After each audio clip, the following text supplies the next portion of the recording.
Welcome to the 2025 Scottish Legends Cars Championship here at Knockhill Racing Circuit, where we have the first April event, and look at the weather we have to get the racers out onto track for 2025. New man in number 11, John Holden, former Isle of Man TT sidecar racer and winner, steps into the Scottish Legends Cars Championship. Cars making their way out onto track, and it was all about trying to make sure you can gain as many points as you can at the start of the year and not throw a championship into a disarray nice and early. Round the hairpin we come under a beating hot sun with also a good crowd here.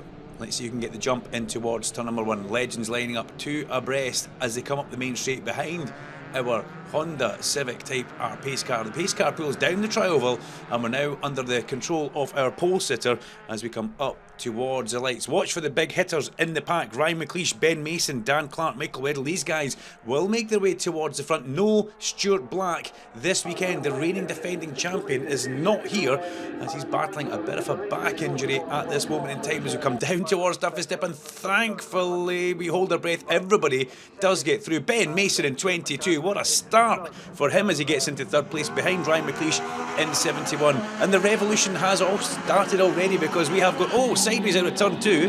Did they manage to hold that? We've got water-cooled and air-cooled racing against each other in 2025 once again, with almost a 50-50 split in the championship as they come through Clark Corner. Ryan McLeish hits the front, Ben Mason in second place as they come in towards the hairpin. These two know each other so well. As we see Mason trying to have a little bit of a think about the brakes into the hairpin, but it's too early to possibly make that manoeuvre in the race as they just want to come through there. A bit of smoke and locking up further back in the pack. Grant Hunter very much in the mix as well just now. As we pause for effect to get an open mic flyby on the main straight as they go under the Meetson's Building Supply Bridge. Mason looks on the inside of McLeish. McLeish will hold that round the outside. No, he won't. Mason goes up the inside and through. A beautiful move in the Cresta Racing number 22 car, the car which he's bought from Jordan Hodgson. With Jordan taking a year out from racing, Ben deciding to put a water-cooled engine in that car, and very much looking strong at the front as track limits will be monitored through the exit of the Black Circle chicane. We can see Dan Clark in round about 6th place just now as one of the Atkinson Motorsport cars dips a wheel over the edge of the exit curb into the gravel. But these two at the front streaking away as they make their way down into Duffy's Dip, and these cars singing the little engines, the hearts out of the engine as they come down there. And Ryan McLeish, what has he got? A man who knows what it takes to win a championship, get to the front of a championship, but just had a little bit of time out at the start of last year just to get himself set up for making the transition from air-cooled over into water-cooled. Ryan never rushes things, and Edge Motorsport, they know exactly what to do with these cars. As Dan Clark now into third place, we see him coming through there. Whoa, sideways over the crest of Clark's for Dan in the number 14 car. LB Clark out there as well in 15, a little bit further down. But Dan battling a little bit of an issue, as is Ryan McLeish. There's a lot of smoke coming out from Ryan McLeish there. Now, that's not something we're used to seeing from any of these water-cooled cars. That used to be a trait on the air-cooled car on the overrun. The exhaust would blow a little bit of smoke out of it, but that looked like it was coming out from the, I'm going to say the passenger wheel on Ryan McLeish's car. The front left wheel on Ryan McLeish's car. We'll keep an eye on that. There's Dan Clark bouncing over the crest off the hill as well. Michael Weddle very much in the mix of things as they make their way down in towards McIntyre's. Matthew Pape as well, runner-up in the championship last year, was involved in that as well. And Matthew, who we see in car number 24, spin for the ex-Billy Waite car. That's Ronald Wilkinson. He goes off at Clark's, double waved yellow flags, and there will be flashing boards as they come up towards Clark Corner as well. You can see that now, the marshals in race direction working together as a perfect team there. Ronald just spins that towards inside. As I said, in the ex-Billy Waite car, yes, because Billy retiring last year after a long stint in Legends. Let's see if McLeish again smokes under braking. Does he? Well, a little bit of a haze, but nothing as bad as what we saw. But there definitely is a bit of an issue in that car as he gets a really nice cutback, but that little kick of sideways oversteer is going to hurt him as they drive up towards the flag. And Mason wins from Ryan McLeish in second place. McLeish battling some sort of issue. Dan Clark comes home in third. Michael Weddle and Matthew Pape across the line, almost side by side, but Weddle takes that. Colin Atkinson should come through for the Atkinson Motorsport car just ahead of his teammate Dave Allen. Dave Allen crosses the line. Neil Shenton, Glenn Burtonshaw and Grant Hunter rounding out the top 10. Ryan McLeish, winner of heat number 2 here at Knockhill Racing Circuit. Scorching temperatures, scorching action on the track as well for you there. No, definitely. Serious problems with the car. Don't know what it is, but I just had to hold in there and make sure we got it across the line. So you seem to be dropping quite a lot of oil, which is not something we expect from one of the new water-cooled engines. no, it's certainly not ideal. I don't know where it's coming from or what's causing it, but we'll need to see if we can patch it up to get through the last one. Good race win, well done. Thank you. Second place for Ben Mason, a little 5-second penalty given to you there, Ben, track limits coming in, but luckily for you weren't behind Ryan because he was dropping a lot of oil, so you didn't get that in the face. But how's the car? The 22 Cresta car looks fabulous this weekend. It's unbelievable. It's just Colin and the boys and girls have done an absolutely fantastic job at putting it together, and it's just like on rails. It's unbelievable. Obviously we've gone for a 3-cylinder this year, water cooled. It's all new to me as well, so it's taken a bit for me to kind of get used to it. Different driving style, but no, I'm totally dialed in now. But I'm just annoyed at myself for track limits there, but well, we'll learn. You have been complaining that something's not been right in the car all weekend, low power, and lo and behold it was the fuel. Yeah, we've changed everything last night on both cars because LB's been having the same problem, so yeah, it's clearly been the petrol. You're going to be starting further up the grid than these guys that you've been racing with there just now after not having the greatest result in Heat 1.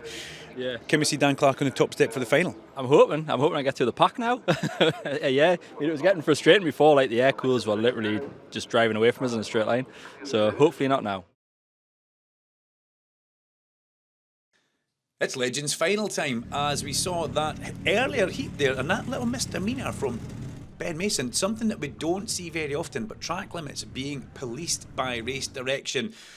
But here we go, draw breath, because it's final time at Knockhill for the Scottish Legends Cars Championship. And look at this, we have got on track a nice healthy grid of Scottish legends. Chris Wallace, one of the cars in the front row, alongside car number 78, which is David Headon. David stepping over from a very successful motorsport, sports and saloon career into the rough and tumble of legends, can we call it that?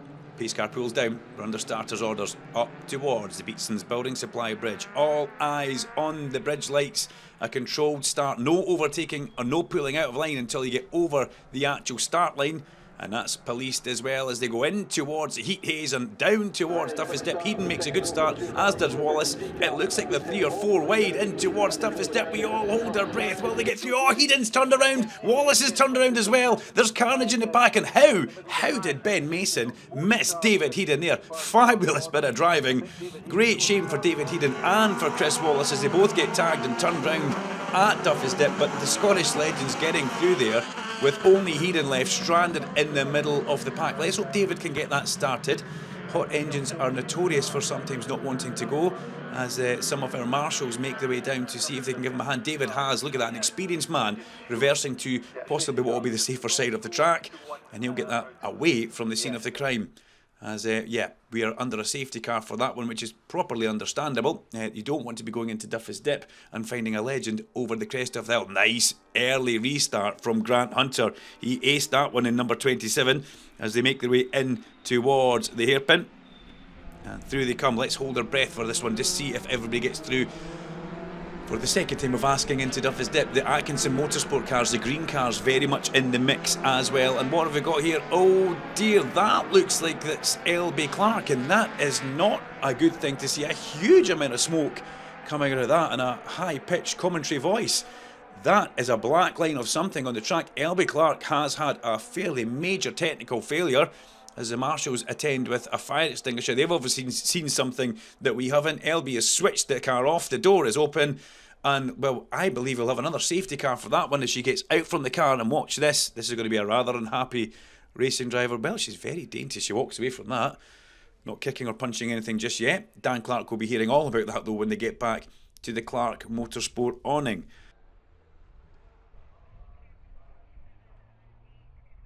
So here we go, we pick the cars up on a long camera lens as they come out the exit of Clark through Hislops, and once again Grant Hunter goes, and look who's on his tail. It's Ryan McLeish right behind him already, but Ryan can't pass. They've got a bit of a jump on the rest of the pack as they come in towards the hairpin here. Through they come, make their way up the straight. Mark Mulholland in a fine third place just now, but McLeish still can't pass Grant Hunter until they go over the crest of the hill and start to go underneath the Beatsons Building Supply Bridge. Will he pull out on the run down to Duffus Dip? Yes, he does. Here comes McLeish down the inside of Grant Hunter, and it's almost mirror signal manoeuvre. Now he's there. We need to start looking for car number 22, the Cresta racing car of Ben Mason, and also try and pick up with the likes of Dan Clark. And we're going to have to also keep our eyes on Dave Allen, who's been going extremely well this weekend in the number 2 Atkinson Motorsport car. Dave Allen with a huge turn of form for round number 1 here in April, as the rest of the pack all bounce away over the top of Duffy's Dip, where we saw that earlier spin for David Heaton. Oh, somebody goes down the escape road there and across the track, and that looks like a technical failure as we go in towards, yeah, definitely an issue with that one. Parks it on the apex of the corner. Murray Scott there in a whole world of trouble. The man from the same town that I come from in Glenrothes, and yeah, knowing all about having technical issues with legends, Murray Scott parks that on the apex of McIntyre's turn 3. Nothing Murray could do about that one. But that is a shortened Legends final, that's for sure. We get a red flag and a checker flag. You simply wouldn't put a lorry on the track to do a lift when the cars are still going round. And we see Murray Scott, a dejected Murray there, getting taken away. Final here at Knockhill, third place in a shortened Legends final goes to Michael Weddle, after we see Colin Atkinson getting a bit of a penalty there, promotes you onto another very well-deserved podium. Yeah, no, you just got to take them when they come. Sometimes it goes your way, sometimes it doesn't, so I'll definitely take it.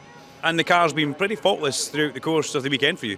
Yeah, the boys at Minimax have rebuilt the car from the ground up, so it's a completely new car to us. So no, setup seems to be bang on. We're on the pace in our little air-cooled car, but we're doing pretty well. Tweaked the car and it made a massive difference. Just worked with the suspension and just try to keep my notes clean. Buzzing. I wasn't expecting this. Fabulous weekend, but Ryan McLeish, you seem to be using as much oil as you do petrol and rubber on that car. What is actually going on with the number 71 car? We wish we knew. With the engine and bits, we've changed the oil pump, everything. We thought maybe the problem was pressure release, over pressurising, blowing out the oil filter. Engine and bits, new oil pump in, the problem persists, so we've got a lot of work to do before the next one. Final results see Ryan McLeish win the Legends final from Mark Mulholland and Michael Weddle, as we saw Grant Hunter with Dan Clark, Gary Atkinson in 7th place for Ben Mason after a slightly disjointed final, ahead of Neil Shenton, Dave Allen and Colin Atkinson in 10th. That's the end of the day for the Legends. Fabulous racing through the course of the weekend. Next time we see them on track at Knockhill will be the 17th and 18th of May for our special 50th anniversary car weekend. Make sure you join us here. Fabulous sunshine, fast cars on track, and the Legends once again delivering the action.